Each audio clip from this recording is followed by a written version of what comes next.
Selmilkom il-kulħadd. Ġajna qegħdin hawnhekk biex nagħtu naqra informazzjoni dwar is-sitwazzjoni kif qiegħda. Tajb ngħidu li l-bira kellna 11 każ ġdid ieħor fost 249 swab li għamilna.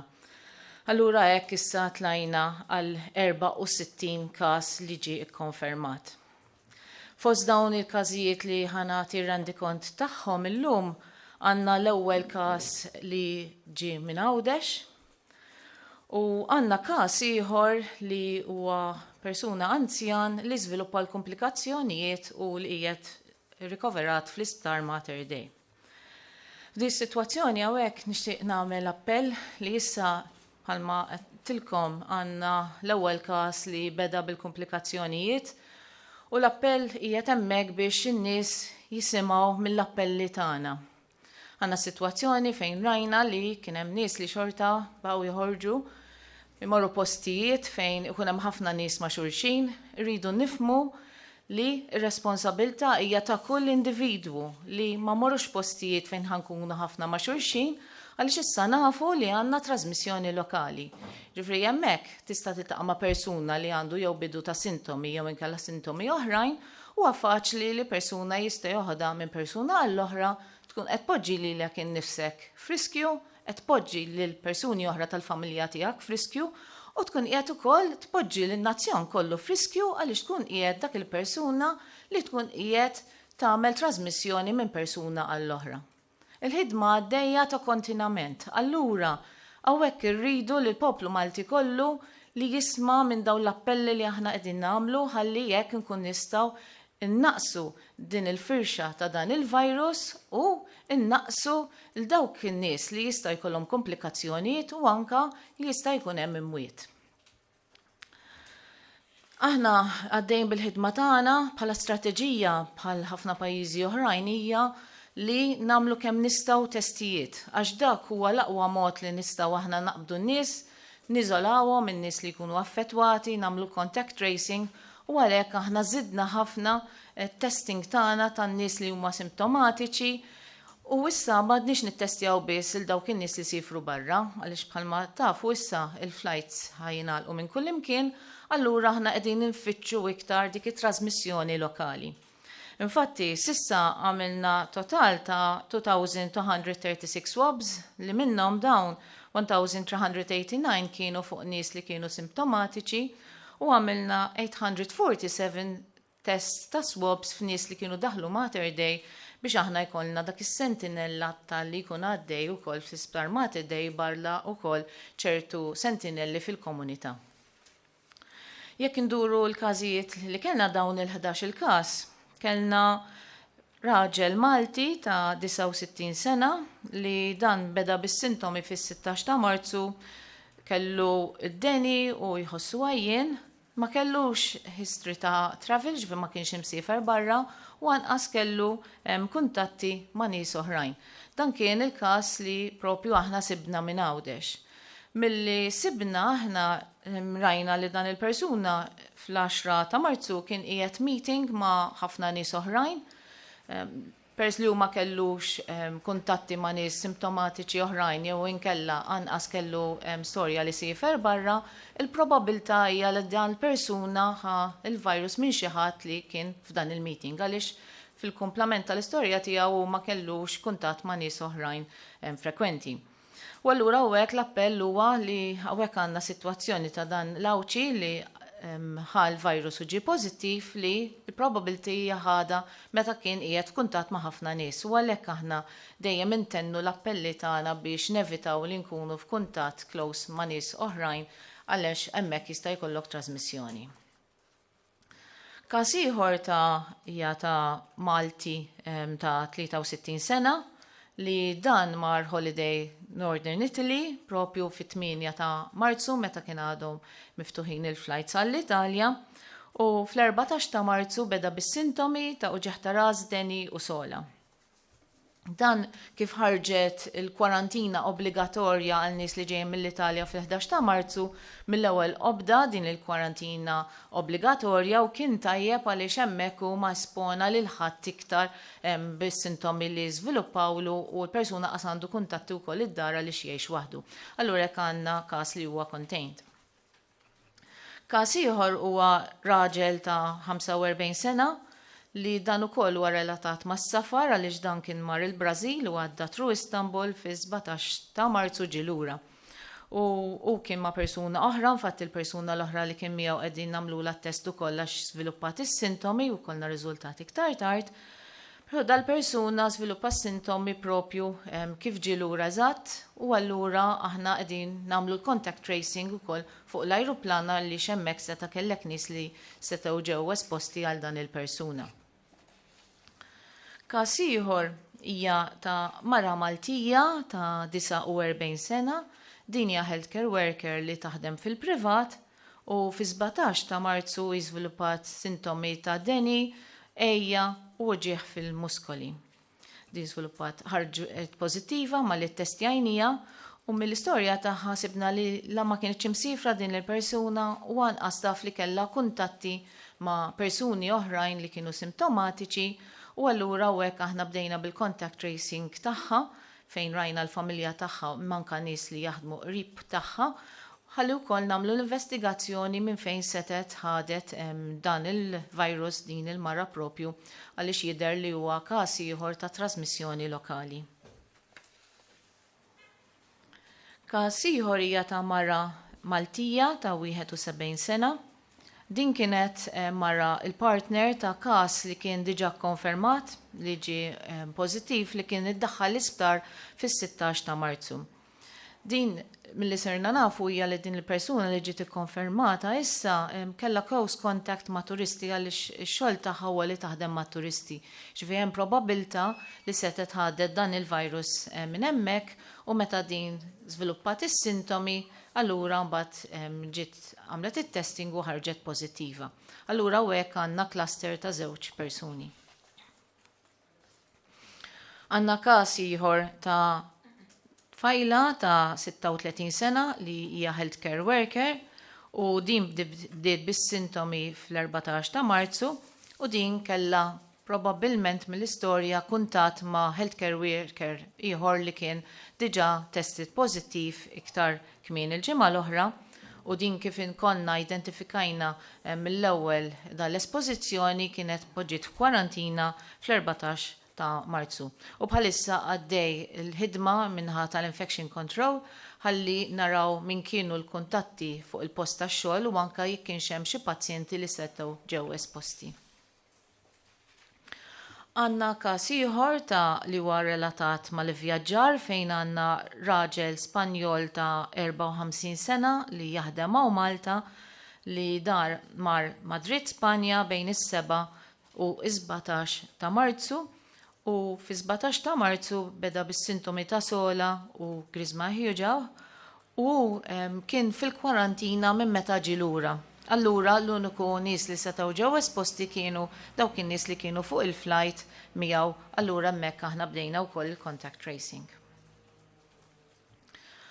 Każ ieħor huwa ta' persuna ta' nazzjonalità Indjana ta' 31 sena li dan huwa residenti hawn Malta u li jaħdem hawn Malta u dan milli sibna hija li huwa relatat ma' cluster ieħor ta' persuni li konna diġà għamilna konferma tagħhom qabel li l-probabilità li kien hemm trasmissjoni fuq il-post tax-xogħol u allura hekk issa għandna cluster ta' 4 persuni li 3 minnhom huma kollegi li jaħdmu fuq l-istess post tax-xogħol u beda bis-sintomi fil-15 ta' Marzu u ġieħ fil-ġogi, griżma ħjuġaw, deni u sola.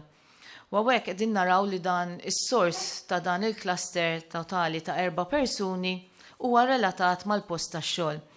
U għalhekk aħna li komplejna nagħmlu l-appelli tagħna biex dawk il-workplaces fejn jista' jsir telework Importanti li l-employers jgħinu biex in-nies kollha kemm jista' jkun ma jibqgħux jaħdmu fuq il-post tax-xogħol imma fejn jista' jsir telework isir bit-telework. Dan huwa importanti ħafna infatti anke l-ħaddiema tal-gvern ġie faċilitat ukoll permezz ta' direttiva fejn in-nies fejn jista' jsir it-telework isir it-telework u bekk nkun nistgħu innaqsu propju firxa ta' każijiet bħalma kellna propju dan il-każ.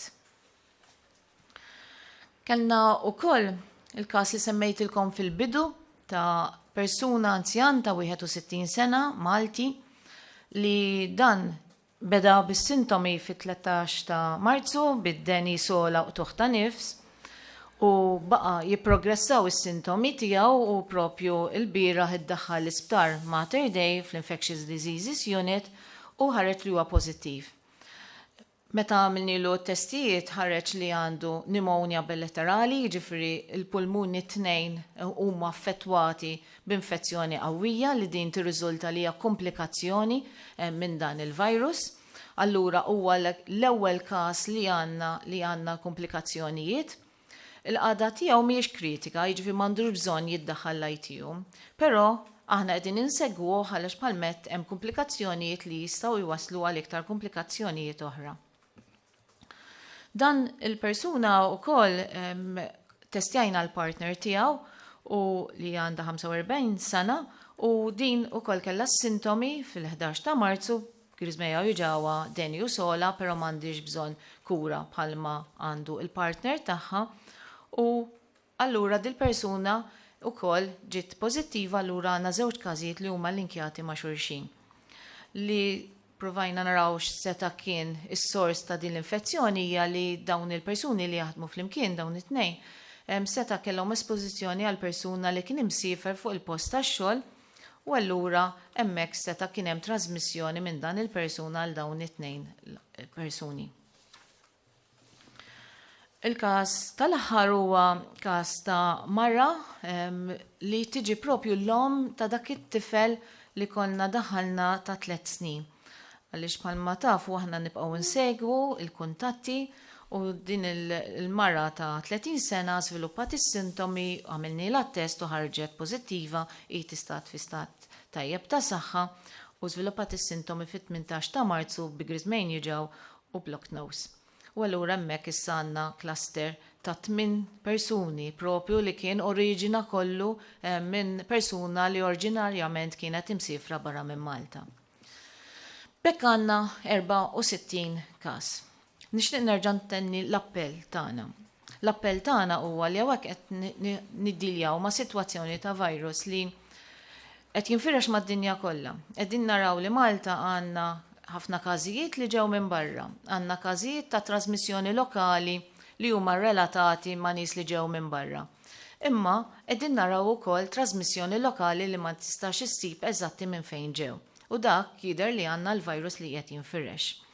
Veru li għandna 80% tal-każijiet ġeneralment ma jkollhom bżonn sptar, però hemm l-20% li propju dawn jistgħu ikollhom bżonn admission l-isptar bħalma rajna propju l-ewwel każ illum ta' komplikazzjoni bil-pneumonia.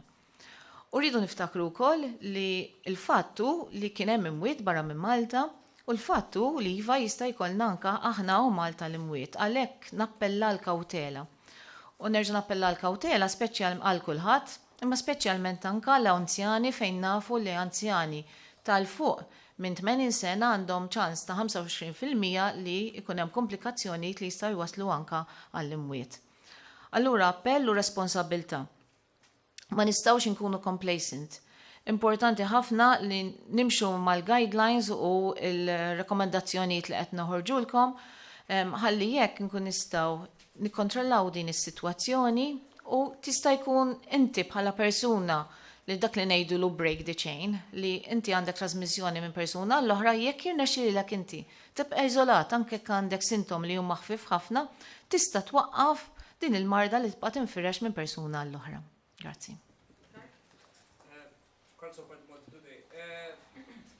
Tkellim tu appellajt tan-nies biex ma joħorġux bdejt bil-bidu tal-press conference u spiċċajt biha.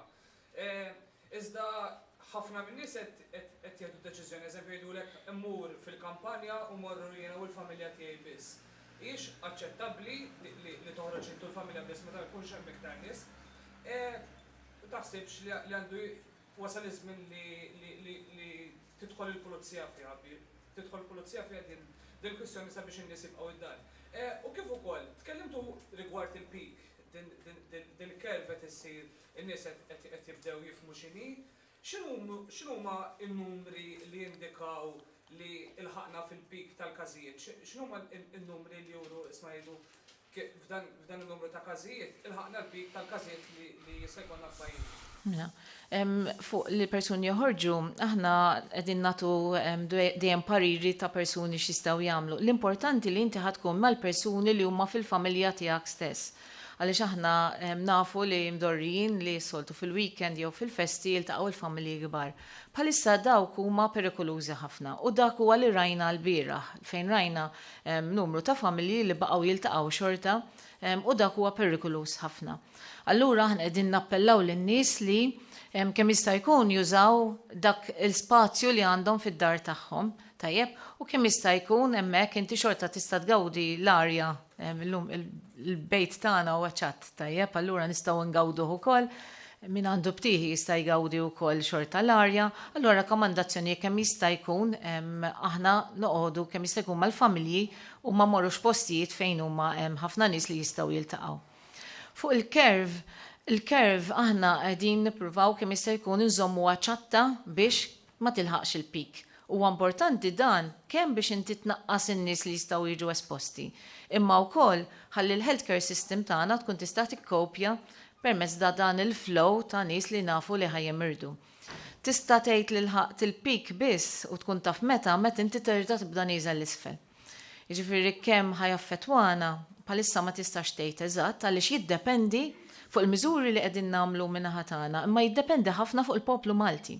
Jekk il-poplu Malti jimxi mal-linji gwida ma jkollniex għalfejn nagħmlu restrizzjonijiet, allura l-pik hemmhekk tkun kemm jista' jkun baxxa.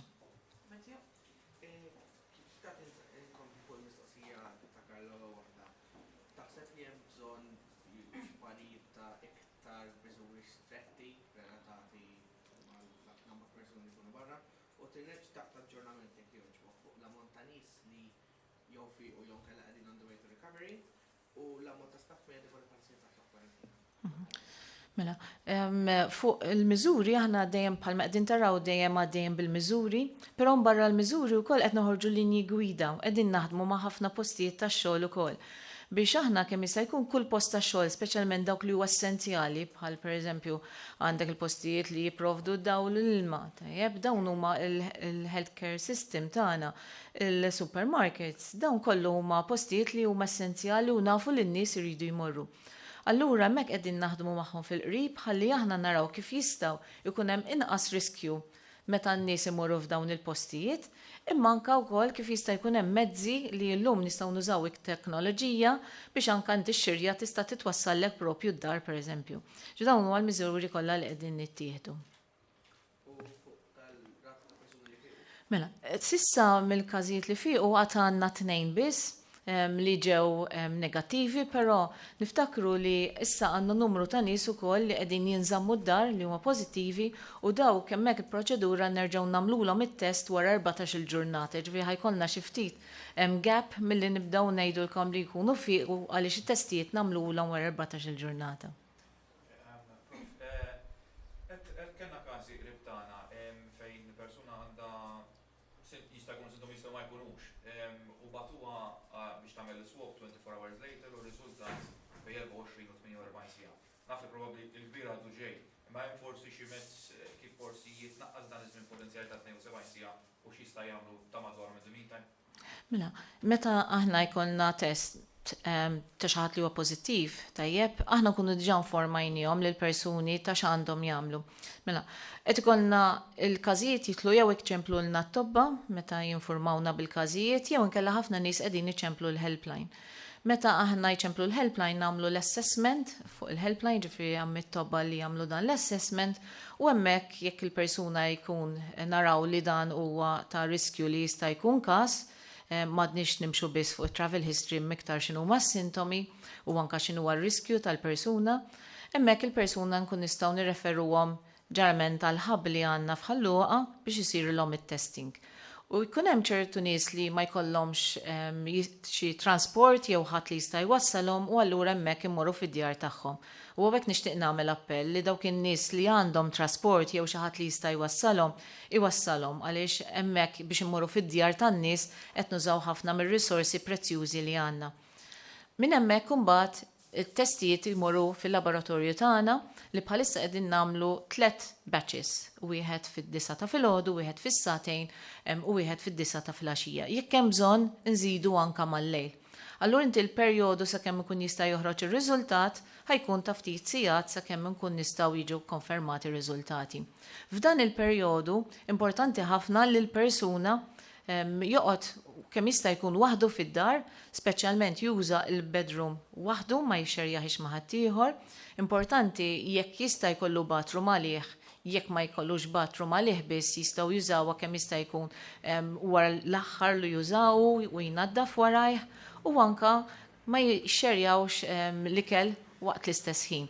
Dawn huma miżuri li għandhom jittieħdu anka waqt li persuna skemm qed jistenna riżultat imma eventwalment jekk ikun każ li ħajkun jinżamm mid-dar ukoll huma l-istess miżuri li għandhom jittieħdu.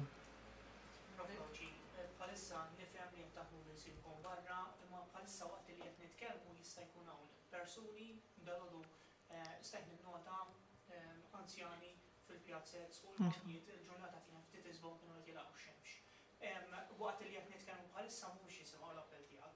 Bħala Dipartiment tas-Saħħa, taħseb li hemm l-attenzjoni tagħkom issa forsi anke l-appelli tagħkom forsi personalment tagħkom li jistgħu jiżlu fit-toroq jitkellmu għan nies biex jispjegawlhom dawn huma nies li social media forsi ma tantx huma familjari magħhom.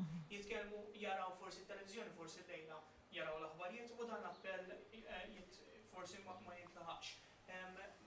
Ma tikkonsidrax issa li ssir kampanja anke fit-toroq ma' nies. Mela, aħna qed nużaw il-mezzi kollha li għandna fil-kampanja tagħna fosthom intom l-iktar li qegħdin twaslu dal-messaġġi u wkoll bħalma qegħdin naraw li huma l-messaġġi jaslu wkoll permezz tal-aħbarijiet li aħna nafu li Malta ħafna nies ukoll isegwu l-aħbarijiet. U aħna qegħdin nużaw ukoll in-nies stess li qegħdin fil-komunità biex ukoll anke l-kunsilli lokali biex huma stess ukoll ikun jistgħu jwaslu dal-messaġġi. Ġifieri l-appelli jistgħu jaslu jew direttament lin-nies anka minn nies oħrajn, imma anka għandna n-nies stess li qegħdin jitkellmu mal-ġenituri tagħhom. Fejn aħna qegħdin naraw li ħafna nies għandhom il-ġenituri li huma anzjani li qegħdin jgħinu lill-anzjani tagħhom anka bix-xirjiet biex kemm jista' jkun ma joħorġux. Ġifieri hawnhekk aħna Malta għandna dil-kultura li hija sabiħa ħafna li għandna familji li huma maqudin u allura hekk nissapportjaw lil xulxin, speċjalment lill-anzjani hemmhekk inkun nistgħu innaqsu il-bżonn li ċertu anzjani joħorġu barra.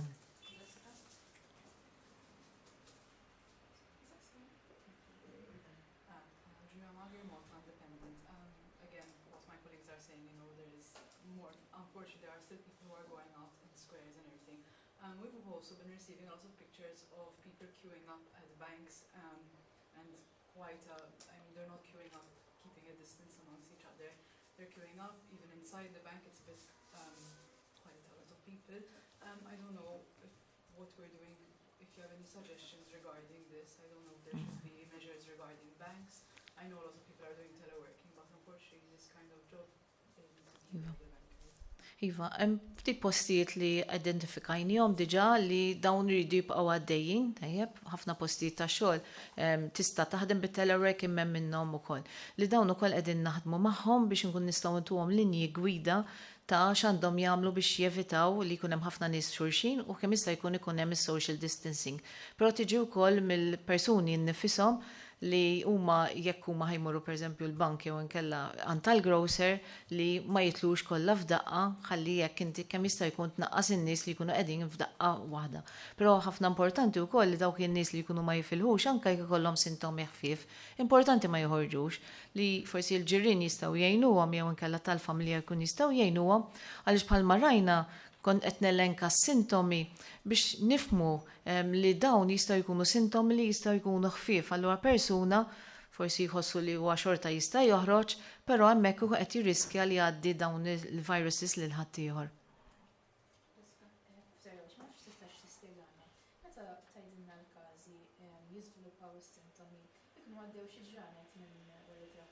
pereżempju llum it-tmiem il-9 każ għattina ħarġu sintomi fil-15 ta' Marzu u fil-13 ta' Marzu hemm xi ħaġa li qed toħloq dik id-delay bejn li joħorġu sintomi u t-testing.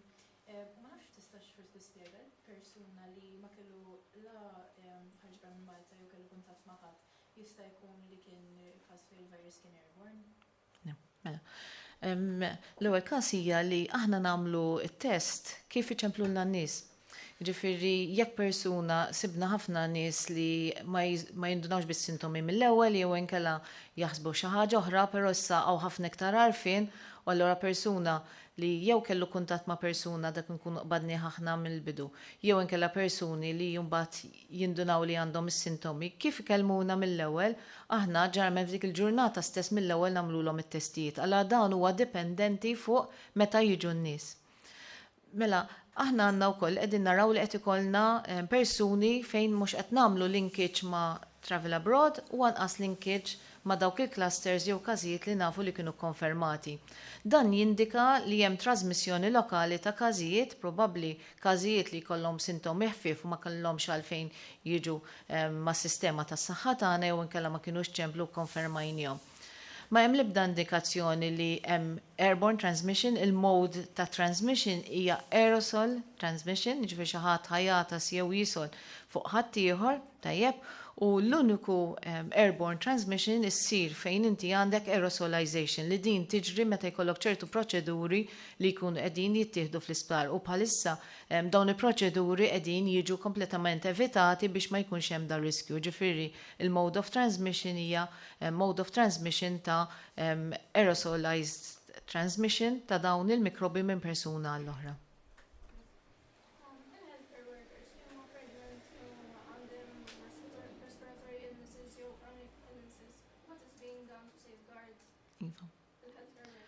Iva, infatti bħalissa għaddej proċess ħalli naraw min huma dawk in-nies li huma għandhom jew risk factors, speċjalment jekk ikunu immunocompromised li dak huwa l-iktar sitwazzjoni fejn persuna jista' jkollu komplikazzjoni speċjalment f'nies ta' età li huma żgħira. U għalhekk imbagħad hemmhekk naraw fejn ikunu l-aħjar post li jistgħu jaħdmu il-healthcare workers ħalli aħna nkun nistgħu nipproteġuhom.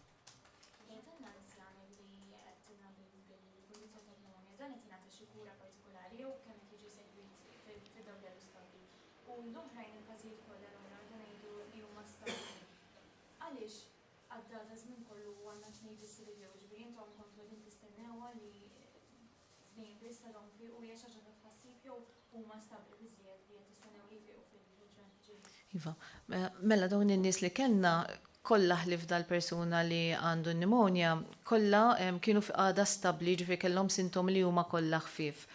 U inti tagħmel ir-recovery uffiċjalment meta inti jkollok 2 consecutive swabs li huma negattivi 24 hours apart.